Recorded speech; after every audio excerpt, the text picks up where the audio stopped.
Welcome back, everybody. You got Will and Iman here from the Block Runner and MetaZone and Rovi. We got tons of stuff going on. But today we had a interesting tweet that got us going for like a multi-hour conversation that had we recorded it would have been a fascinating. Yeah, it's a breakfast table chat, dude. Yeah, it's one of those things. Like our morning show.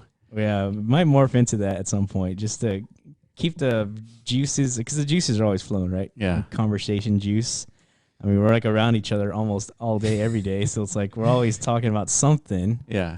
And yeah, Twitter is a pretty good inception point for like ideas and discussions, right? That's kind of like the whole value proposition of the platform. Everyone's ideas and opinions are out in the ether. So we get to react to that. Yeah. So that's exactly what happened this morning. And I just came in like waiting for my morning munch. And you're like, have you seen this Vitalik tweet? I'm like, what are you talking about, dude? Yeah. This guy tweets all the time. But yeah, this is the one. Yeah. This is the one that everyone's talking about right now. So this sparked, not only are we going to talk about Vitalik's tweet and stock to flow ratio from Plan B, but it sparked a kind of like an existential macroeconomic assessment of what's actually happening. Yeah. And so we might get into that. I guess it just kind of like spun off from this because I don't think it has anything to do with this conversation right now. I mean, it does, but nobody's really honing in on that. Yeah. From these tweets, right? It's just we'll slowly morph into that, I guess. I don't even remember how we got there. Yeah. Well, I mean, we'll get there once we kind of rehash all this, and it'll make sense because I mean, it's a deep discussion. Oh, I think I know. Somebody made a comment within this whole like Twitter, like conversation, town hall, whatever you want to call it. Yeah. Relating things to the macro side and like how it cannot be disregarded, you know. And it has a lot to do with why people are attacking this model now, right? I remember. Yeah, you're right. You're right. Okay, we'll get there. I just I saw this thing here by Bloomberg. World's richest person, Elon Musk, speaks on Twitter, crypto, recession, and Trump. So that's gonna be. It's interesting because Elon moves markets by tweets, and so whatever he says, like it's gonna be important. But that's for a different discussion. So yeah, you came in. We were grubbing. We were talking about Vitalik. So let's talk about what he said. So Vitalik tweets. Let's see, what time is it? Sometime today. He says stock to flow is really not looking good now. I know it's impolite to gloat and all that, but I think financial models that give people a false sense of certainty and predestination that number will go up are harmful and deserve all the mockery they get. Yeah, see, at first when I interpreted this tweet, I felt, it's a pretty reasonable thing to say up until like pretty much the last few words. They deserve all the mockery they get. Then it became a much more malicious message directed at like a specific, demographic, which is the people who are proponents of, I guess, prediction models, right? So, I mean, and there's different reasons why he would be against that, obviously, but you don't expect Vitalik to kind of like do this kind of shit, right? I don't know why. I don't know why either. It's not. He's fucking human. Yeah. I don't know if people think of him as like this higher being. Yeah. It's like there's no way he would like participate in this kind of human shenanigan. But no, here we are, dude. Yeah, and so this came. He's quote tweeting a tweet from Sassel.eth. He says the stock to flow model is such an epic failure that Plan B should just delete his account. He won't, though, because he sadly still has 1.8 million followers who eat up all his hopium garbage on a daily basis. And this is relatable to us. Why? Because, I mean, we've... Well, yeah, because we've been talking about it. And so if you go back to our videos, and so this is likely going to be a podcast, so we're going to be chatting for about an hour here. But if you go back to our videos and our 20-minute video content on YouTube, we've talked about stock to flow ratio, I would say maybe like 2 or 3 times, and then here and there, just kind of referencing it. Yeah, mostly because we're not real big Bitcoin people, right? No, I mean, we talk about Bitcoin a lot, and it's what started it all. It's our anchor. That's true. When we first started the podcast, we had to talk about Bitcoin first, right? Because I mean, that is the entry point to the whole damn show. Yeah. It's like if you got to understand Bitcoin before you can get to anything else, really. Yeah. So we spent a lot of time in those early days, 3 years ago or so, discussing the value proposition of Bitcoin, the technology behind it, like the community, all this stuff that we were just kind of like introducing ourselves to, right? And then we slowly through the podcast, history, we started discovering new things like DeFi and The metaverse. NFTs, yeah, the metaverse. We found a Decentraland, and for like a whole year, we just talked about that. Yeah. You know what I mean? But Yeah. but Bitcoin's always been in the background of our interest, right? Just because it's the mover of everything in this market. Like whatever Bitcoin decides to do, liquidity either enters or exits the market based on that, right? So if you've been around for the last, I don't know, I guess since the start of the 2022, right? It's been mostly a liquidation fest. Yeah. Exits of markets. Like now we're at that point of it's undeniable, right? Yeah. Like we're in the... It's definitely a bear phase just because it broke all the resistance lines that people have been setting. Yeah, resistance lines. And I guess based on this image, it's so off course, I guess in the negative direction, right? Yeah. And the course being this light blue line, right? Yes. The light blue line is the stock to flow model. So stock to flow predicted $100,000 Bitcoin. That's why so many people during the run up that people were predicting $100,000. Because I mean, you can look at the line and you see like it was hugging it for a good period, right? It's like, damn, dude, this model's fucking great, right? Yeah, yeah. And we were also recording around that time, and we're bringing up the chart like, wow, dude, like this thing is it's too easy. Yeah. Remember we used to say, right. I can't believe how easy Bitcoin is. Like it's so predictable, right? It's a breathing, living thing. Like it has these cyclical behavioral traits to it. But then I guess too many people started saying that, and it just, Well, this Bitcoin doesn't exist in a vacuum. So it's not going down because people are, just all of a sudden don't have any faith in Bitcoin. There are macro events that are influencing the Bitcoin price. And those are the things we were saying too on the run up. And because, if you've been following or listening to us, we've been aware that, the real world financial system has a lot of potential flaws in it, and we're entering an inflection point in our economy, macro economy, where it's going to become more evident. It's going to have rippling effects throughout the financial markets at some point, which they weren't happening yet at the time, but now it's becoming much more clear. Like this could be the start of those ripple effects, right? So we always used to say, dude, like, Bitcoin's whole inception point came after like the last big financial fallout. Yeah, 2008. 2008, the housing collapse, right? So we've never really experienced Bitcoin during like a real meltdown situation, right? So like a macro meltdown situation. Yeah, so nobody really knows. To a certain extent, I mean, we just went through the pandemic. So this little blue dip here is the pandemic.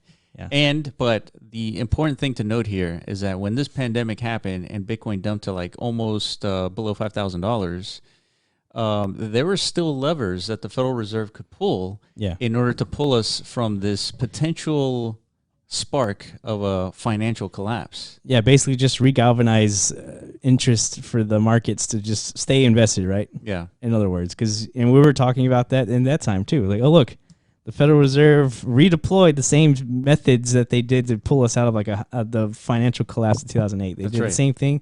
They amplified it, And but we saw, like, I think interest rates were like at all-time low around those times, so there's not much they could do beyond this. Like whatever positive effects this generates, it's not going to be long-lived. Yeah. And at some point, they can't just keep lowering interest rates to like the negative territory, right? Like, and it was a negative for like a brief stretch. Yeah. So I guess they could, but yeah, it's not sustainable, right? So everybody's been aware of that, especially the people in control of these levers and the people who's like, they're so invested in these markets. I think most people are aware of this. Of course, the general population of people are not aware that like there's this impending doom looming. Yeah.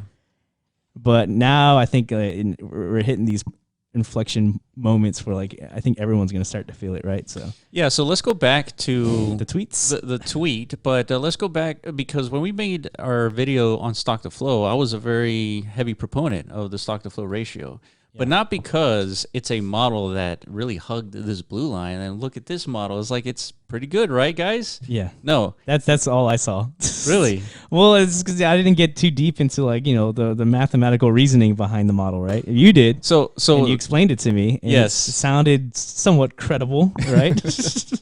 It's not only just credible, but it's being used to value the existence of gold, right? True. And so we go back. If you go to that video and you watch it, we go into details as to the merit of stock to flow and its calculations. Yeah. And so when you compare Bitcoin and gold, and you understand that gold is being valued through a stock to flow ratio model, then if you look at the details that make Bitcoin what it is, and the fact that there's only so many Bitcoins, there's a flow of new Bitcoin every stretch of 4 years, and every 4 years it gets halved. That to think that you can apply stock to flow ratio to gold, but you can't do it to Bitcoin. To me, it seems like a flawed assessment. Like, why couldn't you apply stock to flow ratio to Bitcoin? I think it's because, and the biggest reason why I had resistance to it is because you and I guess other proponents of this model, you jumped the gun a little bit in your assumptions. Is like people will innately value something like Bitcoin the way they do gold, right? Like there's a psychological sentiment supporting gold, yes, and the infrastructure in the industry that is like in extracting a determinable amount of it consistently from the earth. Yes. That's where the stock comes from, yes, right? And the flow models can be generated from because we have so much infrastructure in yes, place for the extraction process, whatever. But that's because there's thousands of years of speculative interpretations of the value of this resource, right? That support the endeavor of that extraction. But for Bitcoin, again, it's such a new thing. It's such a infant asset. Like it's just bred a decade or so ago, and it hasn't been reliably tested during different times of human history where there's much more struggle, there's much more financial dilemma. So but here's the thing is that with Bitcoin, you don't really have to trust what anyone says about Bitcoin. You can go and verify how Bitcoin works. If you know how to read code, you can go and verify exactly. You don't have to trust anybody. You don't have to trust anybody that talks about Bitcoin on YouTube or anything. You just go read the code, and you'll understand that every 4 years there's a halving event, and you understand all these details, right? So when you're talking about thousands of years of gold, we have a verifiable output of Bitcoin. Like, there's no trust, right? There's trust in gold, but like you said, we have thousands of years of discovering gold in the ground, creating technologies to make it easier to get gold, things like that. Yeah. So we have a 1,000-year history with gold. We don't have that with Bitcoin, but you can go and verify how it works. And so that's why I don't necessarily think we need thousands of years of Bitcoin for it to be some sort of value.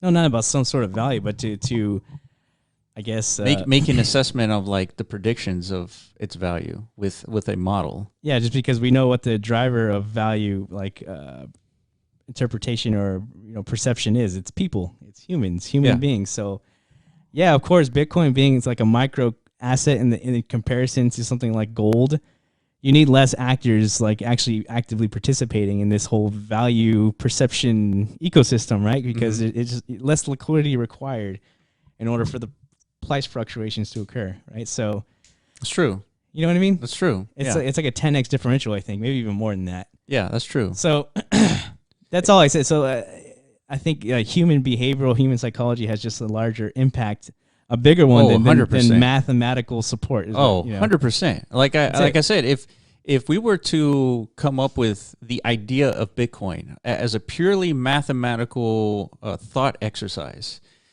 and there's no humans involved, the mathematical thought exercise would look exactly like this blue line, right? Without any fluctuations whatsoever. Yeah. But because this is in a human environment, then we have sentiments. We have this despair sentiment, and then we have this euphoria sentiment, and like the cycle continues, right? Sure. And so, of course, we're going to see, fluctuations of Bitcoin as a result of human psychology. Yeah.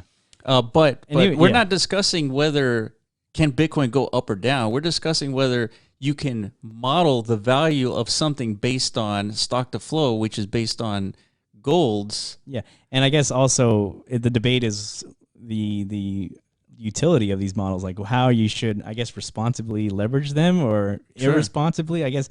And that's what I meant by Vitalik's. I agreed with his sentiment. Like, yeah, people do become too attached to these prediction models, like use them as like almost like certainties, like as predictions imply, right? So I guess maybe that means people just are less educated on the idea of Sure. predictions. Maybe I don't know, but Sure. See, but what I find interesting is the timing of this tweet, though. that too. That's another thing. And yeah, when things look bad, it becomes an easy target, right? Yeah, I mean, why didn't Vitalik tweet about stock to flow ratio when it was first postulated, and then second when it's let's say it was released in the peak of this let's call this the COVID stint here. Yeah. If you fit stock to flow model after this point and you see this peak here, you see all these peaks here, it's automatically invalidated if Vitalik thinks because Bitcoin is down, all of a sudden it's invalidated, today's price. Mm-hmm. So in other words, Vitalik should have said from the beginning that stock to flow is crap because look at this peak, look at these peaks, it far exceeds the prediction. Mm. So, but he says it now because it's easy to pile on, like predictions are all fake news. Yeah, he's piling on to the existing sentiment. Like this, yeah, he's not the initiator of this attack. If you scroll down, you see there's others who are much more direct and malicious in their messaging, right? Yeah. Like they're going directly after the Plan B fella, Yeah, and like all of his endeavors. So this is definitely like unfortunate. And these are like some of the like thought leaders of the space, and like they're participating in like probably some of the lowest rings of like intellectual thought. Like this is not the type of thing that people should do in reaction to what's going on here. Instead of I don't know, unless they truly think it's like a damaging thing. These prediction models are damaging to. But we have tons of prediction models for all kinds of things. Science is based on prediction models based on physics. Yeah, I think these are all important. But it's differing of the like I guess in perceptions. I don't know because obviously Vitalik he's against all or too much speculation of things. Like a lot of these Ethereum developers and stuff like that, they built this stuff not to create the next speculative mania, right? Like that's not what they have in mind. They're actually trying to build new technology, new infrastructure for the human progress into the future, right? And once the markets get kind of like co-opted by this type of thought, where people like Plan B come up and they navigate the narrative to be more focused on like the valuation prospect, right? Yeah. I think from their perspective, this is damaging to the progress of their mission, which is more on the technical side. But I disagree with them because I think we need both sides. We need the speculators too. See, but you're right. So I agree. We do need the speculators. But what I find interesting is that, let's say Vitalik, like you were saying, he hates money, right? We should be working on things that seems to be that way. Right, yeah, it seems to be that way. I don't think he's come out and said it. Maybe he has. I mean, maybe I missed it. But he just like seems to support any like new project that is like in the interest. Yeah, it's money exclusive, right? Yeah, like, money to gain money. Like things like POAP was like, man, I love POAP because it's more about like your participation or like anything based on merit, not necessarily financial contribution. You know what I mean? But, yeah. See, so I guess my point is that it's weird that this is such a problem for Vitalik if our entire existence is based on these incentive mechanisms to make money. And so what do you expect when you have a cryptocurrency and people are trying to make money? Because that's the whole point of this game at this moment. Maybe there's some future of humanity where money is not really a concept anymore. And that's probably where his thoughts lie. Yeah. In that potential future. I totally agree with that future. I don't think money is the best way to really govern an entire... Dictate like somebody's individual like value or like position in the ecosystem. Like because ultimately Earth's resources are completely finite. And if we ever develop the technology to go into other planets and extract resources, then that's a different situation. But for now, Earth's resources are finite. And so we sort of need a resource-based allocation system rather than a money-based allocation system. But money is used to put a value on resources, and then hence we have everything that we have. And then we have people exploiting, with Ponzi schemes and like... But there's also people contributing much more, for sure, much more constructively. Like Elon. Yeah, Elon has contributed by innovation, right, and the assembly of humanity to further progress, introduce new products into the market sure. that improve people's lives. It's that like, level of contribution is rewarded within these systems, right? no, So, 100%. So this is not exclusively saying that our monetary system is exclusively for Ponzi schemes. Yeah. Right. It is just The double-edged. It's a double-edged sword. Like if you invent a car, some people might use a car to run over people. Yep. But most people will use it to transport, resources, right? So so that's what we have with our system is that, yeah, it's the ugly parts of it. You get the ugly parts with the good parts. Mm-hmm. But I think when we were doing our assessment of stock-to-flow ratio, it was based on the merits, like the foundation of stock-to-flow, and not so much the fact that it happens to fit Bitcoin or anything like that. And so, yeah, that was our initial kind of like, our evaluation of stock-to-flow. Yeah, but we got to own up to it because we kind of are like a good example. Like we relied a little too much on this prediction model, right? We were expecting Bitcoin's price to do something based on you could look at the previous price history of Bitcoin independent of this model and still make those same assumptions. Like, oh, look, every time there's like some blow off top days. Yeah. But because this line has been drawn by this person, this influencer, Plan B, he's kind of like, he's telling people like that's going to happen by making a definitive line. I get not, like it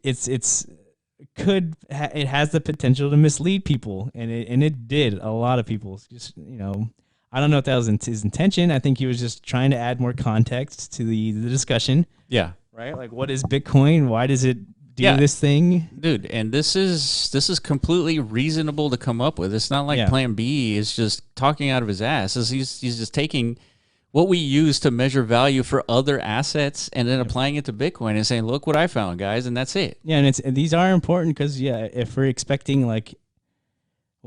a lot of us are expecting institutional involvement. They're going to have to either rely on these models or come up with their own models in order to figure out, entry, exit points, stuff like that, just like they do any other financial instrument, right? Yeah. That's what ultimately what we want to happen to the market is we're going to need that type of involvement, deep involvement from these type of liquidity contributors, whatever you want to call them. Yeah. Right. So like the markets have to have some sense of reasoning to them, or else it's like it never is something investable, right? It's not something we want to push on the masses. Like this entirely unpredictable asset that just can not be modeled. You know what I mean? Yeah. I don't know. So yeah, overall, Plan B. So we got to take a stand, man. It's like, was Plan B's evaluation or assessment of Bitcoin using the stock-to-flow, is it still reasonable? I mean, I don't think anything really changed, right? Based on, like you said, that blue line is going to persist no matter what. Yeah, and so, but that's it. So we have to qualify our statements here a little bit because stock-to-flow ratio is not. It at some point is going to break because stock-to-flow ratio, if Bitcoin has an actual limit, which it does, it's verifiable, 21 million, you can't use stock-to-flow ratio if, in the year 2140, the stock-to-flow would be infinite, right? There is no flow, right? You only have stock. So the stock-to-flow, it only makes sense to a certain point, and then technically, if you use stock-to-flow infinitely, Bitcoin is the most valuable asset to ever exist in the universe. And that's not exactly true, right? Yeah. We still need air and water and food and shit like that. So technically those are more valuable than Bitcoin. Yeah. So there's we got to pump the brakes a little bit on the stock-to-flow religion. Well, and I think that's all Vitalik was trying to say. But yeah, him and others piling on into this discussion, like they're just going about it the wrong way, like most people who subscribe to religious ideals do. They get a little too passionate about it. They become they allow those tribalistic aspects of their brain to take over, right? When you passionately believe in something, it's like, man, when somebody's in opposition to that, it's like time for war. Yeah. That's definitely like the monkey side, right? That's definitely not the way to be discussing things, Yeah, and so well, let's. But at the same time, that's what made it attractive, right? We probably wouldn't have gravitated towards this if it wasn't such a heated Yeah. argument, right? Well, not only gravitated to it because it wasn't a heated argument, but we gravitated because of the merits of how he came up with it. It made sense. But all I'm saying though is like that's kind of the nature of Twitter, right? Like things have to become like this divisive and like heated, and like people in support is like people in opposition like fuck you, you know what I mean?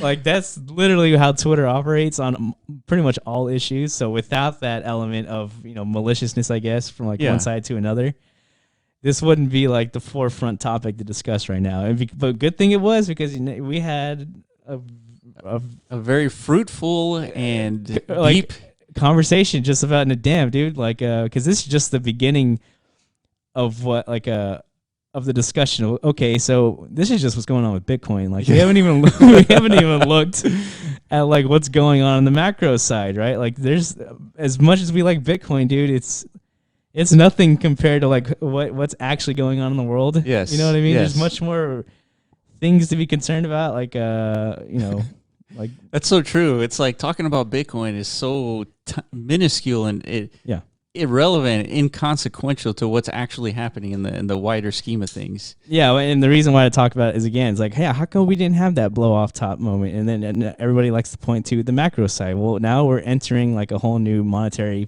system where all these levers that were being activated during any kind of down pressure since the last financial collapse, according to the Federal Reserve itself, like they run out of instruments, they run out of ideas of how to not allow the whole thing to topple over, essentially. They don't say it that way, but this you can interpret it like this goes back to why I like the stock to flow ratio and like its analysis against Bitcoin, because its merits were sound.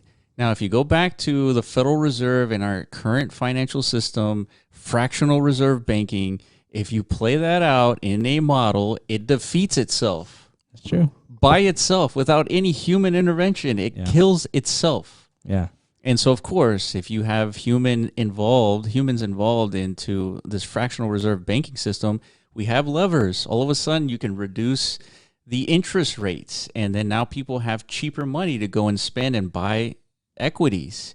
All the stocks are going up, but that is not sustainable. And so that's what a lot of people in crypto, that's why they're in crypto, because they know that our current financial system is not sustainable. And so it's true. What led to this particular conversation is like this discussion on Bitcoins and its true value. And when it comes to our macroeconomic system potentially on its way to collapsing. Potentially. We've all been waiting for the big one. This could be it, Yeah. So Bitcoin, the dollar, gold, silver, all of that is completely valueless in like an extreme scenario. So let's qualify what extreme scenario means. Yeah, we have, and the only way to do that again is to reference history, right? So okay, let's go to the extreme, right? Let's go first to the extreme. So we have we have a financial system. Let's assume it doesn't collapse, but we have scenarios in where it doesn't collapse, but our entire society collapses anyways. We have a pandemic, we have an alien attack, we have an asteroid, we have zombies. Like all these things make dollars, Bitcoin, Ethereum, all that completely useless. Right? Okay, so forget that. So let's say that the probability of that happening is like almost zero. Okay, so now we have a financial collapse. So we've been on a fiat system where the dollar has been the world's reserve currency for the last 100 years. And eventually, by design, it's supposed to collapse because it's just not a sustainable model. So it collapses, and potentially we are staring right at through the barrel of this thing happening right now. Yeah. And so, and then like the trigger is only like halfway through right now. Yeah. Like whoever's holding that revolver. Yeah. I guess the Federal Reserve. They're the ultimate wielders of this thing. I guess what would actually 100% pull that trigger would be runaway inflation. And so how we get to that point, I'm not entirely sure. But Venezuela's been there, right? We've had several countries who have runaway inflation, and we have elements that have that are in the middle of like what it looks like to be in a society where there's runaway inflation. It's just chaos everywhere.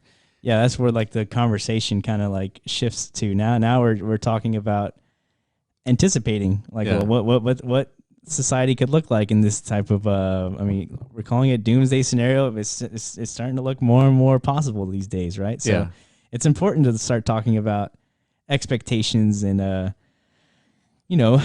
what to do, how to react, how are you going to survive, because this is the type of thing that hasn't happened in modern day society for a long time. Most of the people who remember times like this aren't present on the earth anymore. And even if they were present, they haven't even experienced what this looks like.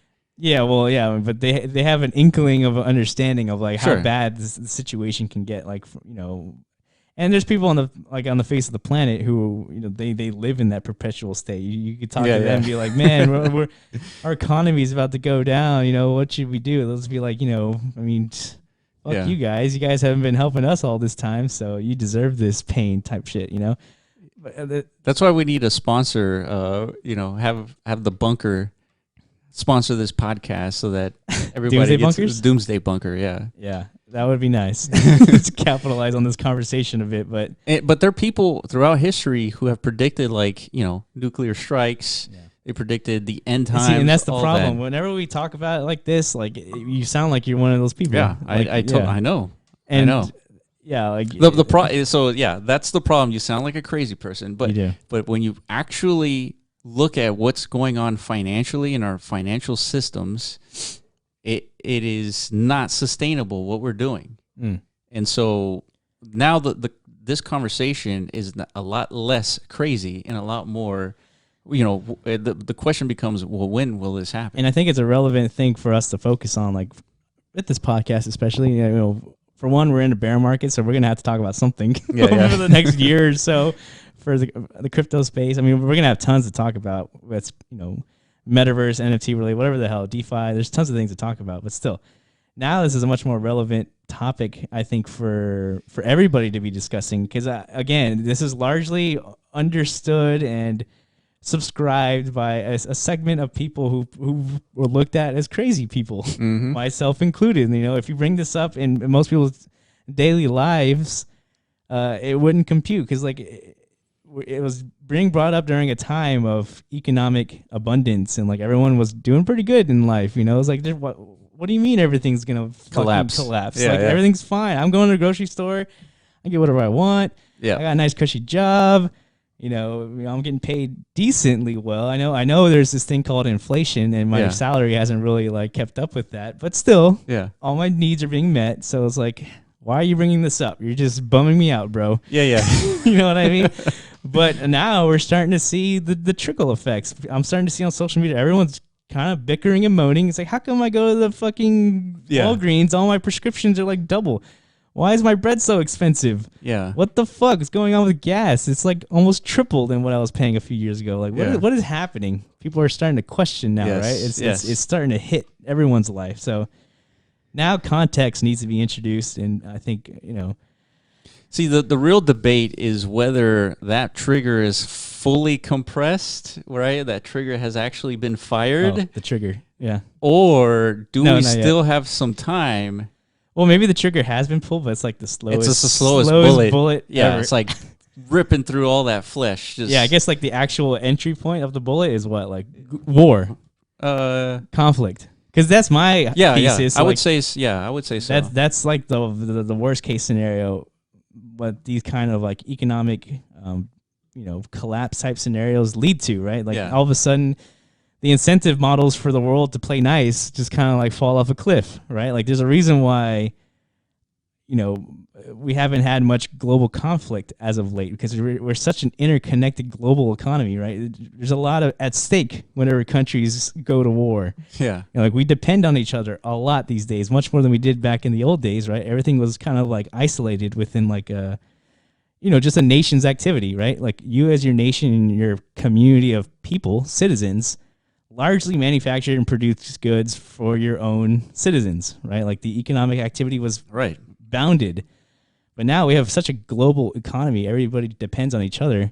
That's been the main incentive not to like, be evil towards one another.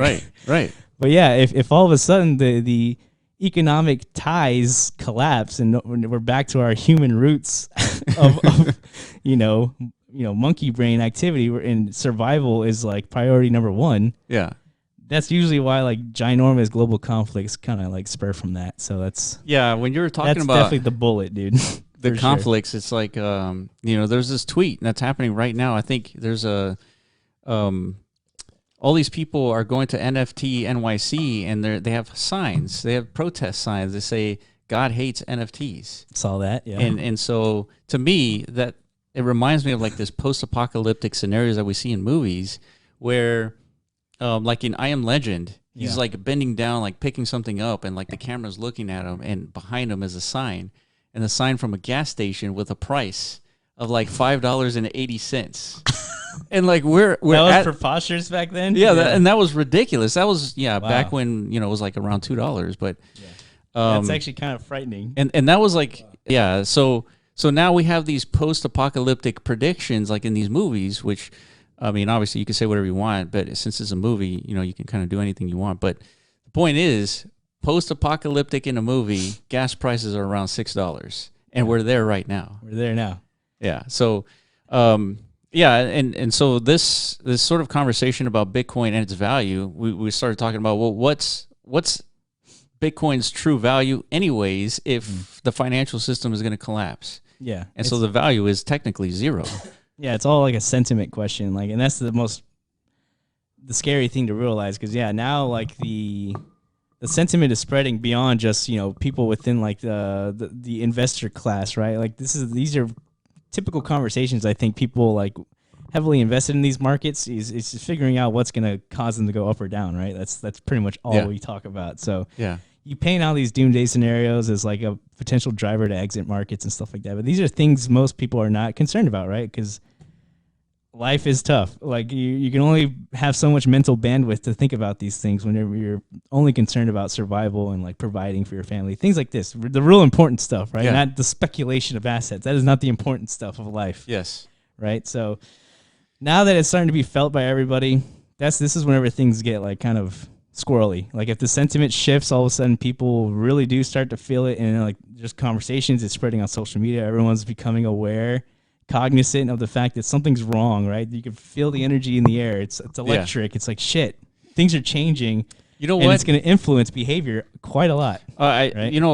Dude, when we have these conversations, I always tell you that I 100% agree with you with everything that you're saying. Wow. Which is 100%, dude. Yeah. If you watch, our daily podcasts, our live events, we don't necessarily agree 100%. That's true. Rarely. We usually always disagree on something. We disagree on something. Yeah. So having said that, I mean, breaking news, from Forbes, this is 18 hours ago, I am buying. Elon Musk reveals surprise crypto bet amid 2 trillion Bitcoin Ethereum price crash. So he's announcing. Oh, I'm buying, yeah. Yeah, he's announcing that he's still buying crypto even though it's crashed. So, the richest guy on the planet Earth, the guy that's doing the most for planet Earth, and I don't know why people have so much hate for him. I just don't understand. But having said that, anyways, regardless, this guy is still buying crypto, right? And so what does that tell you? It's like, okay, so this guy has enough resources to have all the solar panels, completely sustainable house. He doesn't need, a grid. He doesn't need anything from like society or anything. He can stay alive. Yeah. Yet he's still putting his resources in crypto. Yeah. Which tells me that even though shit might get really bad, humans are still going to exist, right? We're gonna pass through this pain. Well, yeah, but he's a good, perfect example of somebody. No matter what happens, like from a macro perspective, he's good. He could still participate in anything, like no matter what. Like, that's true. He's always gonna have liquidity present, no matter what. So he's not a good representation of like that's true, the human experience, right? Like, but you're right in the sense, even though with the obvious loom. The death loom of like the macro slide that's currently beginning, and I'm sure he's well aware of. He's making like decisions to allocate into these markets, these markets that we're in full support of, right? These crypto stuff. So, of course, I mean, it's not a bad hedge. It's a very good hedge. You know, if what we're saying is true, and we are in the beginning phases of a financial meltdown / collapse, like it's not a bad idea to invest in some sort of assets that are like completely independent of like, you know, whatever the outcome of that is, right? They're still going to exist on chain, all these assets, right? Yeah. Who knows if there'll be wars fought over who's going to be like the actual provisioners of like, you know, mining power or hash rates, whatever. Yeah. That could happen. I don't know. But the point being, it like the value of these things are independent of like a nation's position in like the geopolitical race, right? Like, we're not all dependent on like the society of Bitcoin. You know what I mean? Like, this currently doesn't exist really, like it does for the United States and the dollar that supports that value. Right? Yeah, right now Bitcoin's barely worth what is it, $1 trillion? Let's double check. Bitcoin? No, all of crypto. All of crypto is worth trillion. So Bitcoin's probably like 300 billion or 400 billion right now. 400 billion. Yeah. I mean, peanuts still.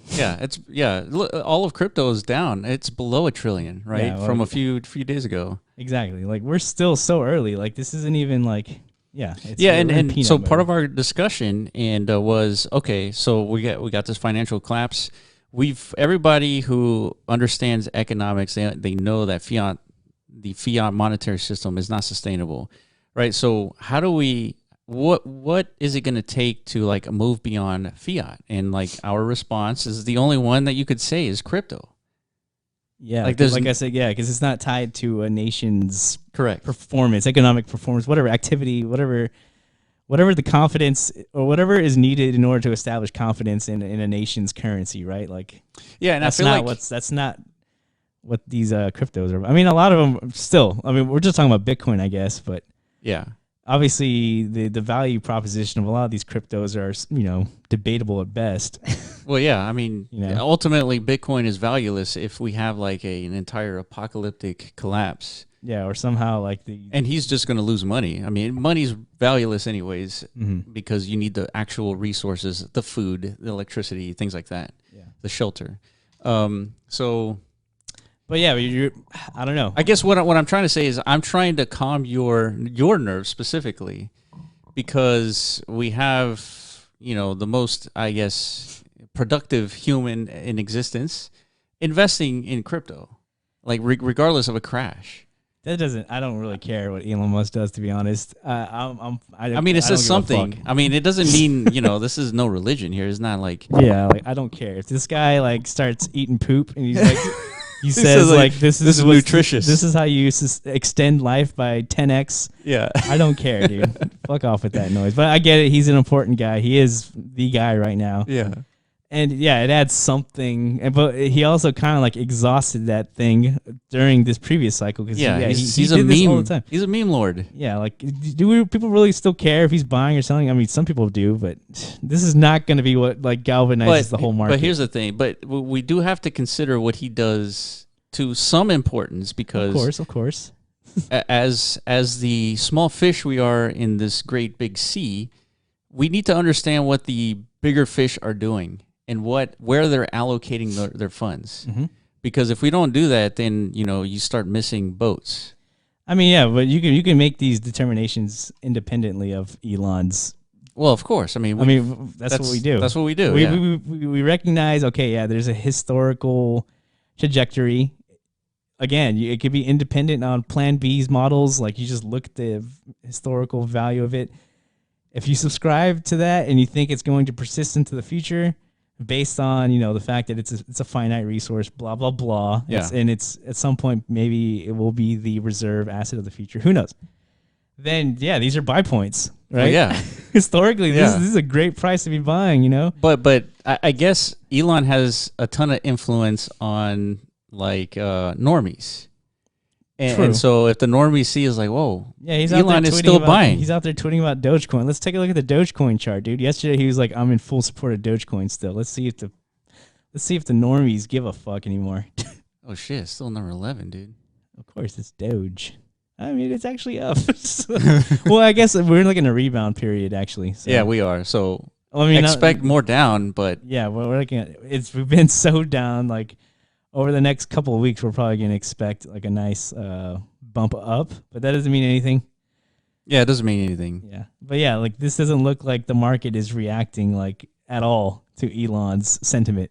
Yeah, and that's to be expected. These are a great indication of we're in a true bear market, right? It doesn't matter what Elon is doing or thinking. Now we're in like the smart money phase of the market, meaning like, influence means nothing at this point, right? Because retail is out. Yeah. They're not participating. Again, retail is feeling something different. Yeah. They're not out there thinking like now's the time to invest. They're out there thinking like, man, like how do I afford my fucking weekly groceries? Shit like that. Like much more pertinent decisions need to be made. You know what I mean? So that's the real discussion at hand. That's why there's stealth phases in the markets, right? Like, if you're in the fortunate financial position where you could still allocate, during these times, you should be, right? See, but that's the thing is like, should you? Well, I said, if you're fortunate to have this kind of like allocation budget, meaning like, you should not overextend yourself ever, right? But of course, that's the big. But it's a bigger question as to should you, if there's going to be a larger collapse. Meaning, do you have solar panels in your house? Do you have an electric vehicle? Do you have sustainable food sources? Yeah. Do you have water, sustainable water? It's like, well, then if yes, then you can invest. I agree with that. But this is a whole new like introduction of variables to that life equation. Because that we're not really considered. I mean, we were just talking about a collapse of proportions that no one on planet has ever gone through before. Yeah, and like we didn't really go in. Well, you can kind of like that's what I'm saying. The conversation now is like make these assumptions, right? What that looks like for society at large. Yeah, right? And again, we have references to that historically. The best one is the Great Depression. It was a decade-long strife. And it was hyper-specific to the United States, wasn't it? And parts of Europe, for sure. I mean, and then, what happened after that? There was a lack of leadership to get us out of such a strifeful situation. And then, it brought people in positions of power who probably didn't have good intentions, but they still, like, leveraged the whole... Sure. The sentiment of the masses, which is like, frustration, anger, hatred, whatever the hell. And like it took them over and it created conflict right now. Yeah. I mean, it got so bad. It was common that people took their lives. Oh yeah, that too. And if that was in a macro situation that it wasn't, that is comparatively not as, as bad as what we're potentially looking at. Yeah. Then, suicide is probably going to be the minimum thing to be worried about, right? You get killed for your roof or killed for your food or whatever. Yeah. Yeah. So you can extrapolate and start making these predictions. Just like there's like indicators of like too much euphoria in markets. So you're just going to be indicators for like too much despair as well. Once they start installing those like safety nets on Wall Street, all across Wall Street, it's like just too many people jumping. Yeah, like in China, they did that for people who are making iPhones. Exactly. Yeah. That sounds like a pretty despairful situation to be in. Yeah. So is like all of your wealth just dissipating, Yeah. And that's what happens. People sometimes they don't want to face the reality of living or like readapting to a potential new future scenario where you don't have luxury in your life anymore. You're back to those basic roots, right? Yeah. And some people can't adapt. Ultimately, the question is this something to be worried about now or later? Or that's the hard thing. We can't really know. It's like Plan B's predictions. Exactly. The same thing as like subscribing too much to a thought or an idea. It's like to where you're banking everything on the fact that we're going to have a blow off top this cycle, right? And you get caught with your pants down because it doesn't happen. Yeah. And ultimately, if if you design your life where you're sort of, somewhat independent from society in the sense that you're not depending on like an electrical grid and you're not depending on, all these different factors, you can kind of like grow food. So I think those are all good things to have, regardless if there's a collapse or not. Agreed. Yeah. And I think that answers your question of like, should you even like consider doing what Elon's doing if you have like allocatable funds? Like, should you even be acquiring assets at a time like this? Yeah, that's the question. I think that answers the question though, because it's like you've got to still remain balanced. You know, Yes. you cannot just over subscribe to an idea like even a negative one. Yeah. It's like, you know, Even a negative one. Yeah. especially a negative one, because you got to like hedge for all scenarios. So if we're going down and we don't know how far we're going down, we need to hedge in the event that we don't go down. We're going to go back up. Yes. So acquire some assets just in case. That doesn't mean, you know, also be over the top in the other direction. It's like, dude, we're at the bottom according to we're at the bottom according to all these models. I need to go all in. Yeah. Don't do that. That's stupid. Yeah. You need to hedge in all scenarios. When things are going up, you should be hedging in the inverse direction too. Such a good, such a good lesson, man. And but it's so hard to difficult. follow, though. I know. It's so difficult to be disciplined like that because emotions. Yeah. And our stupid emotions, brains, man. dude. The brain sucks so much ass. It's like we could think of these things in advance, but like, the follow through aspect. Oh yeah. Execution is always a motherfucker. Yeah, that's always. That's what I guess makes the difference, right? Yeah, those who can execute are the ones who master life, pretty much. Man. You know, I thought I was a good executor, but god damn it, man, it's that brain. I still have a primitive aspect of my brain. Very much. We all do, dude.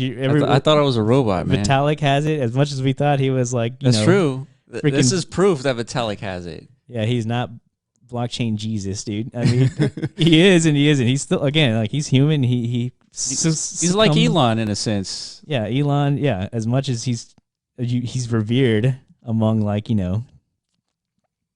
techno fights, or I don't know, dweebs. Yeah, exactly. As much as he's revered, he has his flaws too, and that's why people don't like him, because they see those character flaws, right? Mm-hmm. Yeah. I mean, he's got a kid out there who wants to like remove his name or something, remove the Musk name from their name, because I bet you he's a terrible father, to be honest. Yeah, I mean, I'm sure he is. He's giving them amazing like resources. Yeah, but as we know, humans don't just want resources. That's humans right. want love and all this brain shit. There's more to being a dad than just putting a roof. That's Probably true. like the most baller of roofs over your kids. Yeah. And this is example of that, dude. It's like nobody's perfect. Yeah. In other words. But that's such a good message, is that you got to hedge up and hedge down too. Yeah. Because maybe this collapse never happens. Maybe we're so resilient and intelligent as a population that we just we figure out a way where there isn't an apocalypse. Yeah. That's a very possible scenario. I, as a matter of fact, if I was a betting man, I would bet on that scenario rather than a complete collapse. Maybe we're at like at such a stage of technology where understanding.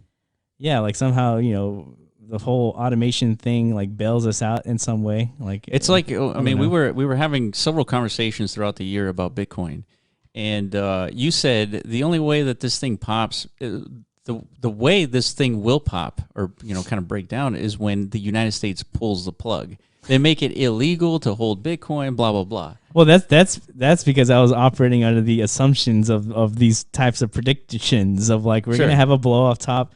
Because I'm imagining, in order for this market to have a blow-off top phase at this stage, it's going to require trillions of dollars of liquidity injected like on a daily basis. Yeah, that would be a true blow-off top where we see a 300K Bitcoin or something like that. Yeah, that's true. And I was like, dude, there's no way. There's no way the government's like not going to see that and like step in and like, and I was thinking, what could possibly, put an end to that? And my argument is I think that's a very possible scenario, right? For the United States to kind of step in and be like, maybe that's the next cycle. Then I don't know. Maybe, but my argument against that was it is a lot more fruitful for the United States to adopt Bitcoin, because if they don't, they're going to be left behind to where they can't recover. Well, Bitcoin has the most to lose. I mean, United States. America has the most to lose in the Bitcoin scenario, the Bitcoin maturation scenario, where it's the world's reserve currency by every other country except the United States. Exactly. It depegs the United States' control over like our macro economic situation, which, I mean, probably is necessary for the future, like progress of humanity, just to have, of course, like financial systems independent of like nation states. It's a human currency, like equal to all. Yes. Everybody can participate in these economies. We're not just like creating barriers between ourselves. Like, that is what we want, right? That is completely reasonable. Yeah, it is what you would expect from a sane society, like a civilized, future society. For sure. But of course, there's there's a process to get to that. For sure, yeah. point. And that process could be a nuke here or a nuke here, nuke there. Yeah. You know, just a couple of genocides or two. I mean, that would accelerate it worldwide significantly. famine. Yeah, I don't know, dude. And then all of a sudden, whoever's left standing. Yeah, they're like, it's up to them to determine the new model. Maybe we should be fair. Yeah, maybe we should. Maybe you see what happened. We just nuked 80% of our humanity. It's like, what led us to this point? Well, why are we so divisive? Why did we get into this kind of war? Oh, it's because we created borders. Yeah, that's right. We created these perceptions of loyalty to a specific chunk of land. Things like this, very primitive concepts and behaviors, but practical ones because it made sense at the time. Yeah, and it's how you build communities and you onboard participants in an economy and you can create an abundance of things. I guess I don't know. It's how things worked out. I guess over time. Yeah, but it's also because of that it's generated some things that don't make sense. Like for example, when you go to the grocery store, you can buy apples that come from Europe. It's like why? Why would you do that? It's like sending apples from Europe all those thousands of miles. That doesn't make any sense. Just to feel like a baller for a second, I guess. It's like, look at this crisp fucking Italian apple or something. I don't know. Yeah, but that's my point. That is not a sustainable society. Is that we're shipping things that we can just grow locally. Yeah. Right. So these are the kinds of assessments that I think will happen under these sorts of conditions. Yeah, well, shit. We'll be lucky if we get to see that day. Yeah, that's the thing. And it's sorry everybody if this is new information and it's dooming you out. Yeah. But shit, I mean, we're gonna have to get used to it. It's another one of those things that we talk about. It's we're gonna enter this period of time that is going to be new to most of us, and it's gonna require a brain shift in a way, because we largely have lived in a period of time where there's not too much existential threats to the average day citizen, right? And because of that, we've enjoyed a lot of luxuries, a lot of comfort, a lot of of the benefits of living in a modern civilized society. And if those things are stripped away, now it's time to readapt to the basic levels of humanity, right? It's going to be a radical shift, So things, don't exclude yourself from these things that make you feel bad. Because that's the only way you're going to be able to prepare yourself in the event that it does end up this bad, right? You don't want to just because things make you feel bad, you don't want to think of a worst case scenario. It's I don't want to think about that because that makes me sad. Yeah, that is a mistake. Yes, you don't do that. It makes you sad because if it happens, of course it's going to be horrible. So you need to hedge and prepare. You know what I worry about? I mean, not worry about, but is the stuff that you don't know that you don't know. Like, for example, when we're talking about this scenario, I wonder, I'm going to ask you guys, is there some sort of element to our society or economic system that we're not accounting for that will not lead us down a path where every man for themselves? Is there some sort of element that's missing in our own prediction models, right? That allows humanity to persist on, and we can safely go to sleep at night thinking there won't be a collapse, and we should prepare for what Elon is doing, buying more crypto. I mean, all I'm wondering is, are we missing something in our discussion? Oh, I'm sure there's a lot we're missing. Yeah, so that's the task at hand over this bearish period, is to hopefully identify these things. This hope, find hopium within all this rough. Maybe Elon comes up with some way where, or Elon pushes or lobbies for every house in the United States should have 50% off solar panels or something, just because of all these different discounts and everything that maybe the United States says, we should be independent from oil, right? And so everyone should have solar panels. I think that would give a lot of hope that things won't go to a complete collapse. But yeah, hopefully something like that starts to be taken into consideration from our leaders.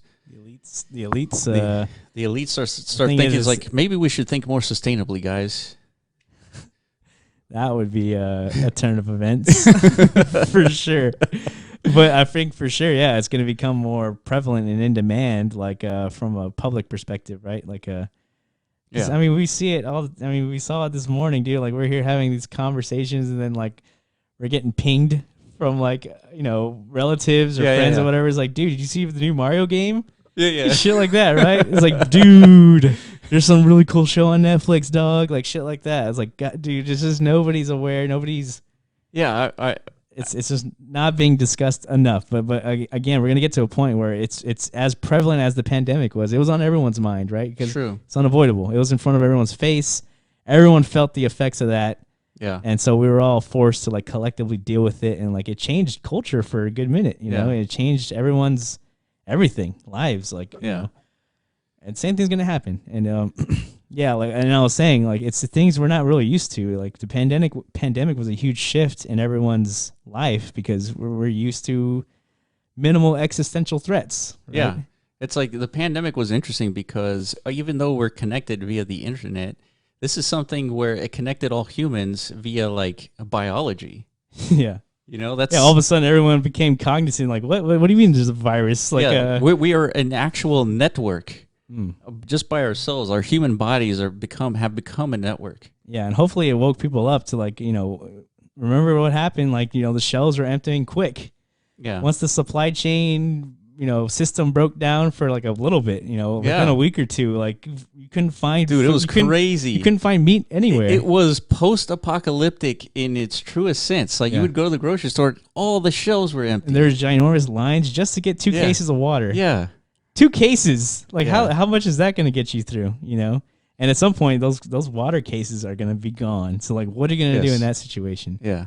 If you didn't like live through that and like start to postulate like, what the hell happens in a complete meltdown scenario? What happens when Walmart closes their doors because the whole system has collapsed? They don't have any more product to there's no products. Yeah, what are we supposed to do? We live in such cluster society, like there's no water wells connected to our houses. I mean, there's city water, but what happens in the event that's gone to?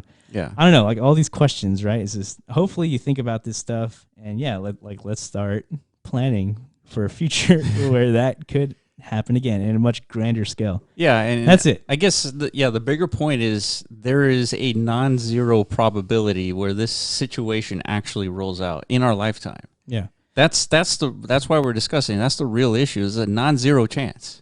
Yeah, so it's important to just don't disregard it is the main takeaway, because we're over an hour now. It's just don't ignore it. Yeah. Don't disregard it, but also don't like make it your everything. Yeah, that's true. What I mean? That's true. Like still don't let it live in your head, because I know like it does induce anxiety. I feel it. Yeah. I'm feeling it right now. Yeah, same. I'm like I never feel anxiety, and I'm feeling it. Yeah. It's like I need to hurry up and like, get more chickens or something. I don't know. Yeah. Remember that half cow I wanted to get like a long time ago? It's like double the price now. Get your half cows now, dude. Go get half your cow. Yeah, like literally half a cow, like the meat of half a cow. Really? Half. Yeah. Oh, okay. You could buy a whole cow if you want, but it's gonna cost you like $3,000. Oh shit. It used to cost you like $1,200 for a whole cow. That was like good days. You know what I mean? Yeah. Now there's like a shortage. And, well, that would be sustainable milk if you just buy a cow, right? I mean. Well, I mean like a butchered cow. Oh, okay. You can't buy half a live cow, dude. You know what I mean? I know, but buying a full cow that's alive. Of course, that's the next milk. level. If you could somehow, buy land and like have a whole cattle ranch, dude, you're so fucking half chilling. a cow is $3,000. No, like $1,500. So like a whole cow is $3,000 now. For all that meat is $1,500, and it's a lot of meat. It's like 400, 500, 600 pounds, something like that. It's a lot of meat. Shit. So it'll probably last you like a whole year, like a family of 2 or 3. Damn, it's one hell of an investment, though. That is. You got to get one hell of a two hedge. big ass freezers and like stock them full of the beef. But damn, this is crazy. If we have to think about this, these are things to consider. Yeah, like you asked, like damn, maybe I shouldn't be buying Bitcoin. Maybe like I should be buying chunks of $1,500. You know what I mean? And that's it. Like it's just reintroducing a new variable in life. Preparation. Yeah, man, because, I mean, shit. That's all we could do. Yeah. We're living. We're still alive, fortunately, but so we got to react and adapt, dude, to, like, the situation, Yeah. All right. That's been our chat about Bitcoin and the ramifications of Vitalik's tweet and the macroeconomic situation. Yeah. Yeah. So we're gonna be talking a lot more about that because it is interesting.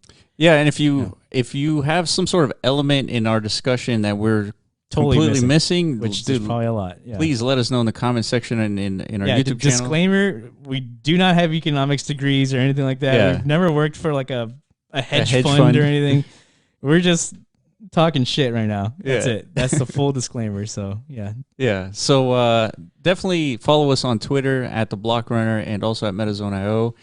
Let us know what you think about this conversation. Is it relevant? Is it important? Is it something that we shouldn't be worried about? Yeah. Let us know. Yeah, let us know. But if you can give us some hopium, much appreciated. So having said that, thank you guys for watching, and we will catch you in the next video. Peace.